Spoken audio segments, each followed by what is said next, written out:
Van Halen's legacy is one of towering riffs, unforgettable choruses, and arena-filling swagger.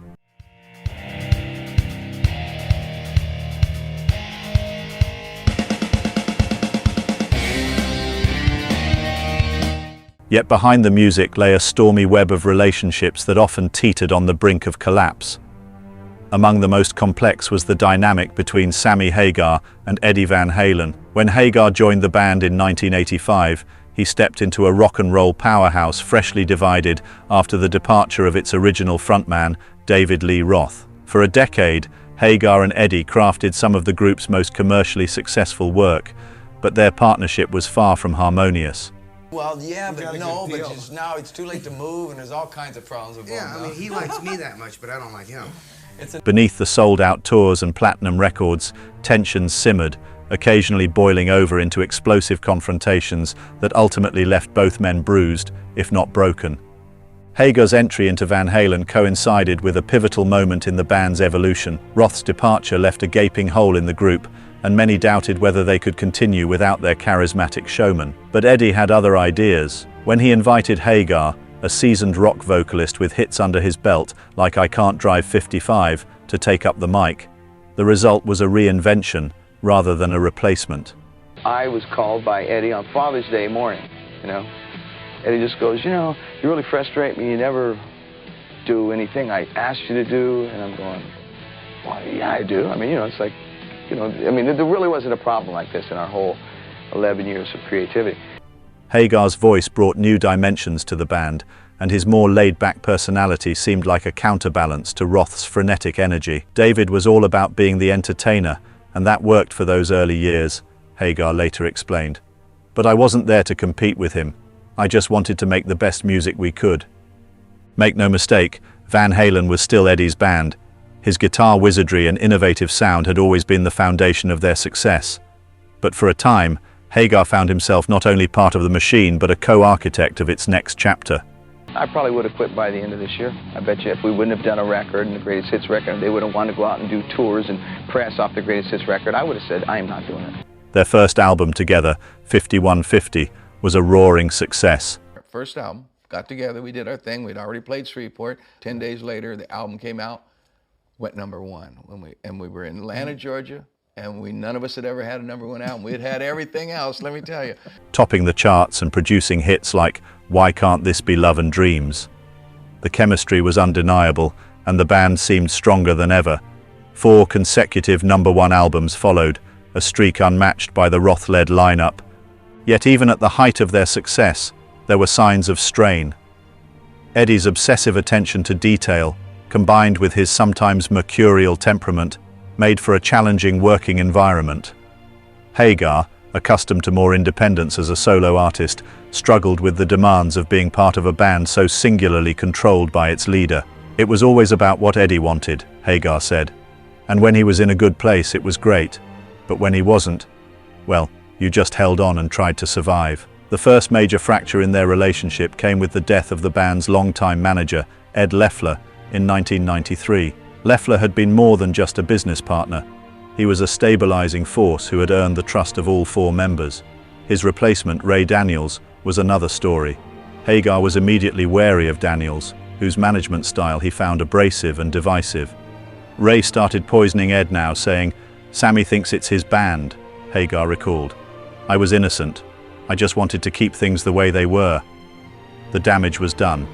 Eddie's trust in Hagar began to erode, and the band's unity fractured. We had the greatest time for 9 years. The last year in that band got so ugly, but it was because of a new manager came in and manipulated. He was seeing Ed now, hey, why are you letting this guy run the band, man? Like, I'm telling you, it was my band. I mean, every decision made, it was me. They'd say, well, what do you want to do? I'd say, well, we should probably go out in September. Summer's over, and let's, go out, when, all the summer traffic's gone. And say, yeah, good idea. Me and the manager, they just went along with everything. Then all of a sudden, this new guy comes in and starts needling Eddie. Hey, man, this is your band. Why are you letting this guy? Because I didn't like the new manager, right? So he, he poisoned the band, broke us up. Daniel's arrival coincided with other pressures. Eddie, who had battled substance abuse issues in the past, began to spiral deeper into addiction. Recording sessions became tense, with Eddie's unpredictable behavior creating a volatile atmosphere. By the time the band began working on tracks for the Twister soundtrack in 1996, things had reached a boiling point. Hagar and Eddie clashed over the band's direction and the decision to release a greatest hits album. Hagar, who wanted to focus on new material, felt undermined by the others. "I was outvoted," he said. "It wasn't even about the music anymore. It was about control." The breaking point came when Eddie called Hagar to say they wouldn't be working together anymore. Whether it was a firing or a resignation depends on who you ask, but the result was the same. Hagar was out, and Roth was briefly back in.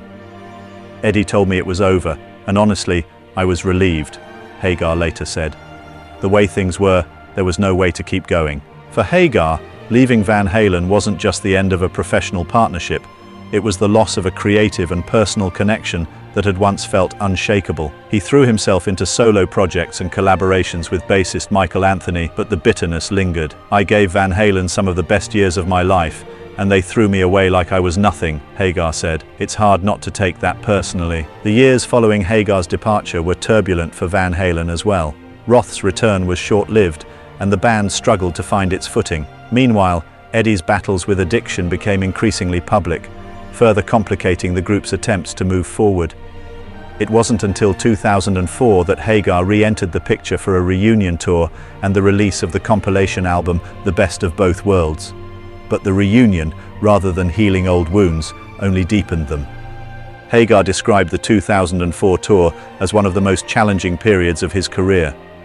Eddie's erratic behavior, fueled by substance abuse, made every day a new ordeal. "He was a complete raving maniac," Hagar said. "I've never seen anything like it. He was trying to bust the windows out of a G5 aeroplane at 4,000 feet with a wine bottle. It was terrifying." The tour ended in disarray, and Hagar walked away once more, convinced there was no path back. Still, the connection between Hagar and Eddie was never entirely severed. As the years went by, the bitterness began to fade.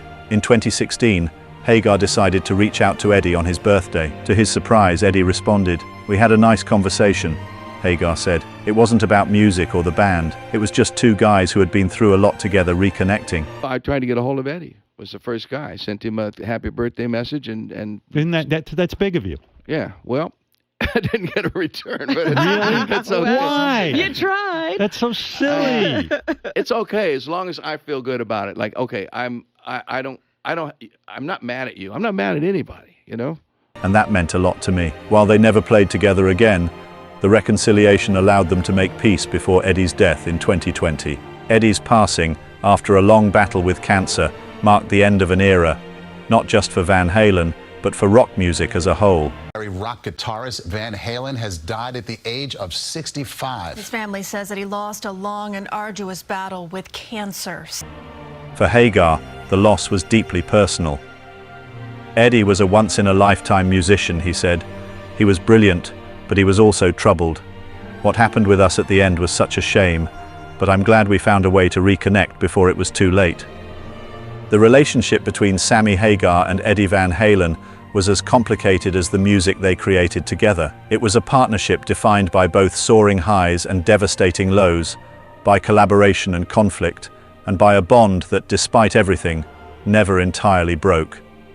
For all the drama, what remains is the music, a testament to the magic that can happen when two forces of nature collide, even if the aftermath is messy.